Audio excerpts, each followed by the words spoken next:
Olá, bom dia, graça, saúde e paz. Eu sou o pastor Donizete Silva, o Zete. Gente linda, bem-vinda ao culto online dessa quarta-feira, 3 de novembro de 2021. Participe das minhas lives semanais, todas as quartas e quintas, às 12h27 e aos domingos, às 17 horas. Toda quinta-feira eu apresento, pela minha página no Facebook, A Voz ou Violão, uma live temática onde eu canto e abordo temas do cotidiano popular. Amanhã, o tema será Sufrágio Feminino no Brasil. Você está convidado a participar comigo. Às quartas e aos domingos, as lives são de conteúdo religioso. Não se esqueça, você pode participar dos cultos presenciais todos os domingos, às 17 horas, aqui na igreja. Pegue a sua Bíblia, a garrafinha com água, coloque a sua máscara e venha adorar a Deus com a gente. Ontem, irmã Francisca, que está acompanhando, Jeremias Guedes, que acompanha também, 2 de novembro, foi o dia de finados. Finado, comemorado no dia de ontem, diz respeito ao que se findou. o que finou, acabou, morreu, é consagrado à memória de nossos entes queridos que partiram e estão no mundo dos mortos. Eu não cultivo o hábito de ir aos cemitérios nesse dia. Uso-o para celebrar a vida com os vivos, para agradecer a Deus por estar vivo e, principalmente, refletir sobre a minha morte e a morte das demais pessoas que estão vivas. Portanto, foram 24 horas de leitura, orações e reflexões, nas quais Deus me deu uma palavra para nós que eu quero dividir com você nesse culto online. Quando a morte é preciosa. Desde os primórdios da civilização, a morte é um dos supostos eventos que a morte, e os supostos eventos que a sucedem são fonte de inspiração para doutrinas filosóficas e religiosas e também uma inesgotável fonte de temores, angústias e ansiedades para os seres humanos. Isso se dá porque, apesar do avanço da ciência, da tecnologia, permanece inacessível às metodologias científicas disponíveis o impenetrável mistério dos terrenos psico-espiritual que sucedem à morte das pessoas. Salmos 116, verso 15, abre aspas. Preciosa é a vista do Senhor, a morte dos seus santos, fecha aspas. O texto lido é da versão bíblica Almeida, Revista e Corrigida, que melhor representa as muitas confortantes e abençoadas declarações de Deus com relação à morte, à finitude da vida humana. No que se refere ao plano espiritual, o estudo, conhecimento, oração e fé sobre o que a palavra de Deus diz a respeito da morte, apesar de não ser possível uma comprovação por métodos científicos, é o que temos para desmistificá-la. Quem tem conhecimento bíblico sustenta-se pela fé e procura enfrentar de outro modo seu momento de partida e o das outras pessoas. Pastor Ronaldo, que nos acompanha de Boston, nos Estados Unidos. Seja bem-vindo. Infelizmente, a fé em Deus é uma realidade de algumas pessoas. A maioria das pessoas, em vez de buscarem-no, receber o seu conforto, permitem a imaginação correr frouxa, entregando-a à ansiedade, ao medo e à angústia. A fé produz a esperança, pois nos leva a acreditar que a pessoa que crê em Jesus, como está escrito, nunca morrerá. Mas crer nessas palavras remete obrigatoriamente repercuti-las antes na vida e depois na morte, sobretudo a um evento que a maioria das pessoas acreditam, ainda que de formas diferentes, suceder à morte física, que é a ressurreição.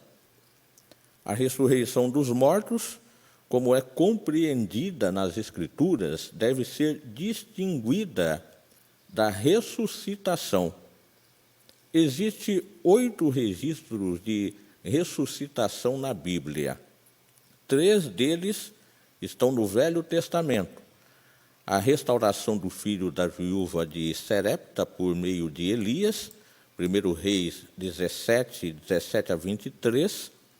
a restauração do filho da Sunamita pela obra de Eliseu, segundo Reis, capítulo 4, versos 18 ao 36, e o recobramento da vida que teve o homem lançado no sepulcro de Eliseu, registrado em 2 Reis, capítulo 13, versos 20 e 21. Os 5 registros no Novo Testamento são da filha de Jairo, Marcos 5:35, Lucas 8:49, do filho da viúva de Naim, registrado em Lucas capítulo 7, versos 11 ao 15, e a Lázaro, João capítulo 11, verso 1. Esses realizados por Jesus. E narram-se mais 2 casos, o de Tabita, Atos 9:36, e o de Eutico, Atos capítulo 20, verso 9 ao 12.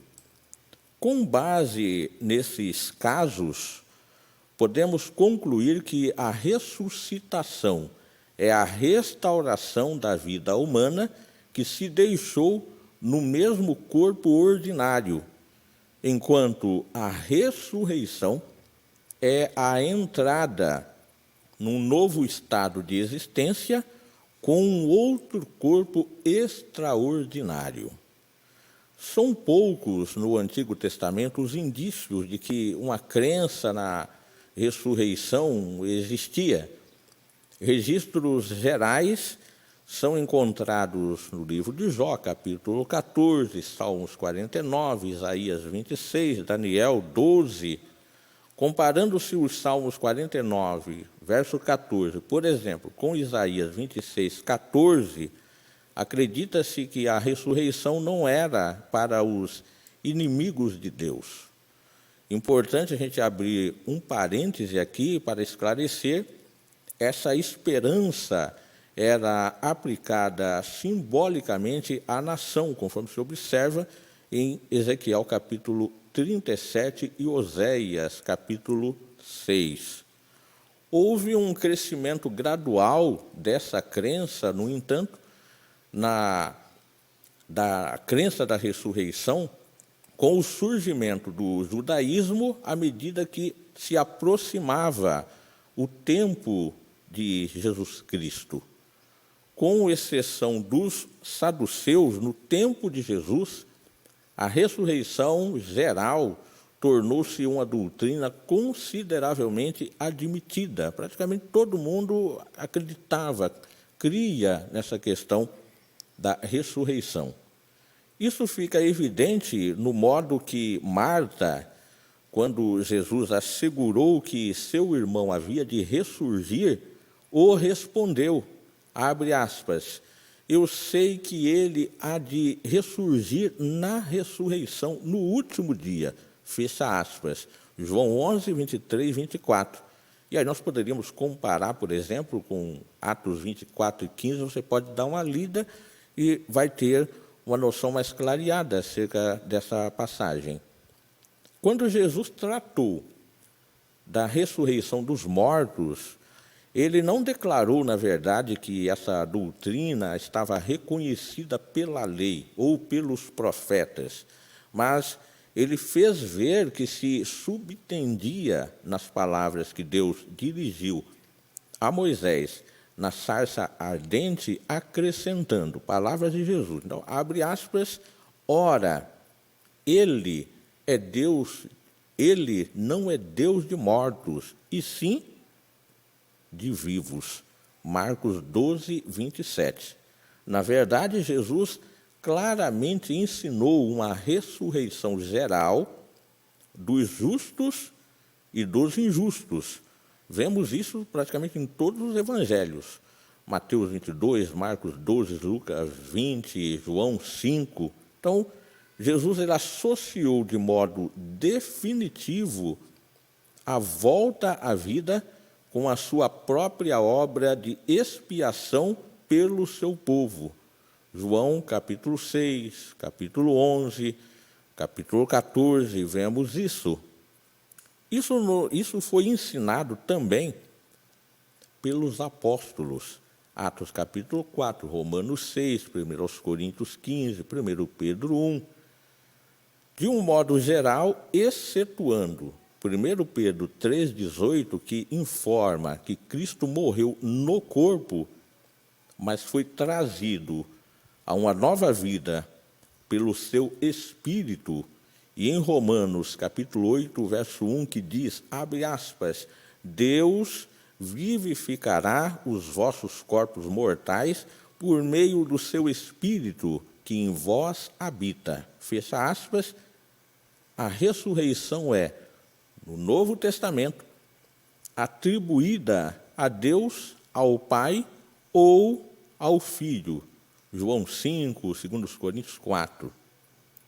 Mas atenção, a citação ou as citações que atribuem excepcionalidades ao Espírito de Cristo e ou de Deus na ressurreição de Cristo, 1 Pedro 3,18, e a vivificação dos corpos mortais das pessoas que creem em Deus, por meio do Espírito de Deus que nelas habita, é uma informação importantíssima.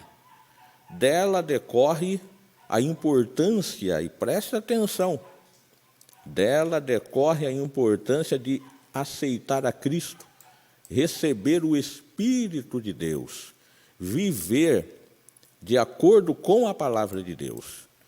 Isso é o que determinará como e no que resultará no corpo e, por fim, na alma da pessoa, a ressurreição, o principal evento que sucede à morte. Quando a morte é preciosa, podemos tirar, então, algumas conclusões. Primeira, a morte é um fenômeno físico que consuma, aliás, é um fenômeno físico que, consumado, desencadeia eventos espirituais, sendo o principal deles a ressurreição. Segunda coisa, a ressurreição dos mortos é o despertar das pessoas pelo Espírito de Deus para a primeira ressurreição, as quais comparecerão diante do tribunal de Cristo para julgamento das obras, para efeitos de galardão, e gozarem a vida eterna na celestial cidade com Deus. Terceira conclusão, será chamada por Deus, por ocasião do juízo final, a despertar. Porém, na segunda ressurreição, que a Bíblia assim chama, as demais pessoas que morrerem desprovidas do Espírito de Deus. Aí, por analogia, presume-se que a segunda ressurreição será uma situação antagônica à primeira ressurreição, ou seja, a entrada num velho e deplorável estado de existência, com corpos extraordinariamente horrorosos, deteriorados pela corrupção, condenados, chamados a prestarem contas diante do grande trono branco para efeitos, não de galardão, como da primeira ressurreição, mas para efeitos de condenação e cumprimento da condenação eterna. Por haverem rejeitado a Jesus, não viverem em conformidade com a palavra de Deus, essas pessoas serão lançadas no lago de fogo, onde já estarão o diabo, os seus anjos, o monstro, o falso profeta, a morte e o mundo dos mortos. Apocalipse capítulo 20. Quarta e última conclusão. A Bíblia tipifica claramente as características das pessoas que receberão o reino de Deus e daquelas que serão lançadas no lago de fogo. Ressuscitarão para a vergonha e condenação eterna as pessoas que fizerem parte do grupo que viveu apenas para produzir as obras da carne. Gálatas, capítulo 5, verso 19 ao 21. Abre aspas. As coisas que a natureza humana produz são bem conhecidas. Elas são a imoralidade sexual, a impureza, as ações indecentes, a adoração de ídolos, as feitiçarias, as inimizades, as brigas, as ciumeiras, os acessos de raiva, a ambição egoísta, a desunião, as divisões, as invejas, as bebedeiras, as farras e outras coisas parecidas com essas. Repito o que já disse: os que fazem essas coisas não receberão o reino de Deus. Fecha aspas. Ressuscitarão para a vida eterna com Deus as pertencentes ao grupo que conduziu a vida, a sua vida, como o ramo enxertado na videira que é Cristo, habitada e alimentada pelo Espírito de Deus, que naturalmente produz o fruto do Espírito, que vivificará a vida dessas pessoas. Gálatas, capítulo 5, versos 22 e 23. Abre aspas.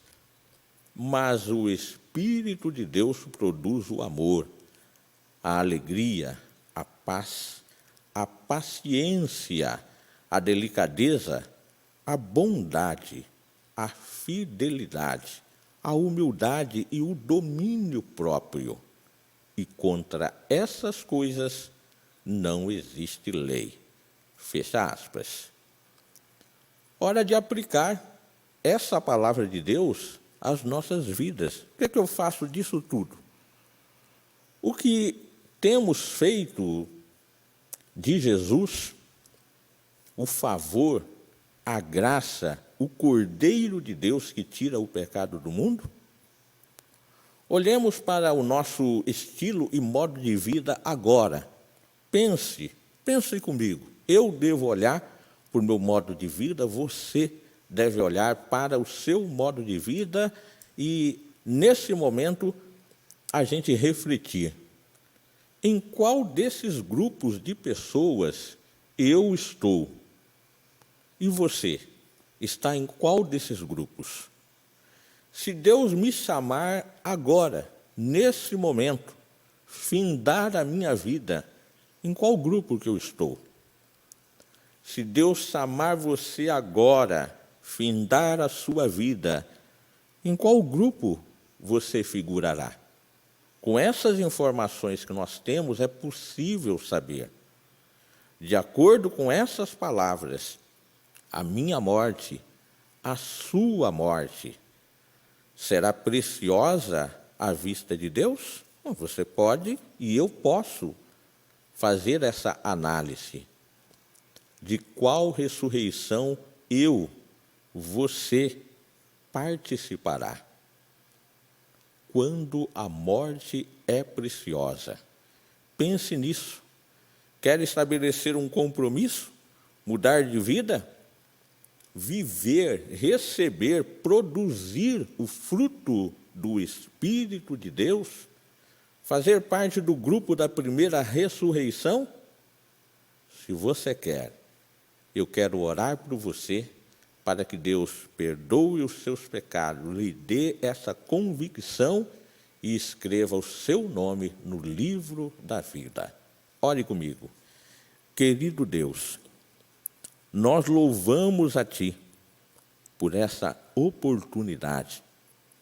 Todos os dias, todas as manhãs, todo o amanhecer, a cada instante que acordamos e temos o privilégio da vida de abrir os olhos, contemplar a luz, contemplar o som da natureza, contemplar, Senhor, tantas coisas maravilhosas, e aqui eu quero dizer o outro ser humano que é uma máquina perfeita, uma bênção, algo feito por ti, e todas as vezes que a gente vê um outro ser humano, ó Deus, é motivo de nós glorificarmos e enaltecermos a Ti, porque a gente faz aquela interação maravilhosa, a gente conversa, troca conhecimento, troca carinhos, e é algo muito bom.